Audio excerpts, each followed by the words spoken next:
शिवसेना उद्धवजी बाळासाहेब ठाकरे या पक्षाचा तालुका प्रमुख शिरूर कासार. तर बांधवांना मी आज लाईव्ह यासाठी येत आहे की आपलं शिरूर कासार तालुक्याचं शहराचं मिळून ते बसस्टँड आहे.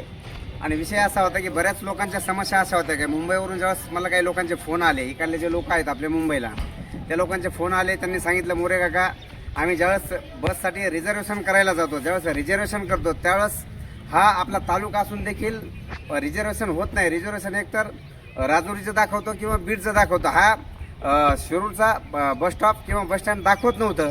मग मी ज्यावेळेस माझ्या त्या तक्रारी कानावर आल्या, मी आपल्या शिरूर बसस्टँडमधल्या वाहक नियंत्रक साहेबांना भेटलो, त्यांना पत्र दिलं. त्यांच्या मार्फत मी आपल्या बीडला पत्र पोच केलं आणि त्यामध्ये नमूद केलं की बाबा आमचं बसस्टँड घ्या आणि जेवढ्या गाड्या तुम्ही लॉकडाऊनच्या अगोदरच्या काहीतरी समस्या असल्यामुळे त्या ऑफलाईन केल्या त्या, पण जेव्हा पत्र गेलं त्या पत्राच्या अनुषंगाने आज आपल्या सगळ्या गाड्या ऑनलाईन आहेत. सगळ्या बांधवांना जे आपल्या पुण्याला आहेत, काही मुंबईला आहेत, जे बाहेरगावी आहेत, त्या लोकांना सगळ्याला सांगू इच्छितो की तुम्ही आता रिझर्वेशन करून आपल्या शिरूरचं नाव सांगून रिझर्वेशन करून तुम्हाला हा बसस्टॉप उपलब्ध झालेला आहे.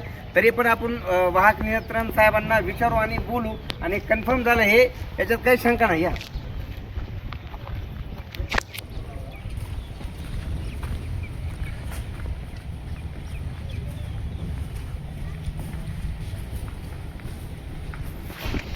आता साहेब, आपल्या ज्या मुंबईवरून पुण्यावरून ज्या गाड्या आहेत, ज्या आपल्या लोकांची समस्या आहे की जे रिझर्वेशन करता वेळेस त्यांना डायरेक्ट राजूर किंवा बीडचा स्टॉप होता, पण आता आपलं पत्र गेल्याच्या नंतर आणि तुम्ही देखील ते जातीने काम केलं लक्ष घालून, त्याचं तुमचं तालुक्याच्या वतीने सर्वप्रथम अभिनंदन करतो की साहेबांनी सुद्धा मी पत्र दिलं आणि ते सुद्धा आपल्या इथले असल्यामुळे त्यांना ते कळकळीचा प्रश्न वाटला, म्हणून त्यांनी देखील त्याच्यावर ॲक्शन घेतली. साहेबांना ते सुद्धा बोलले.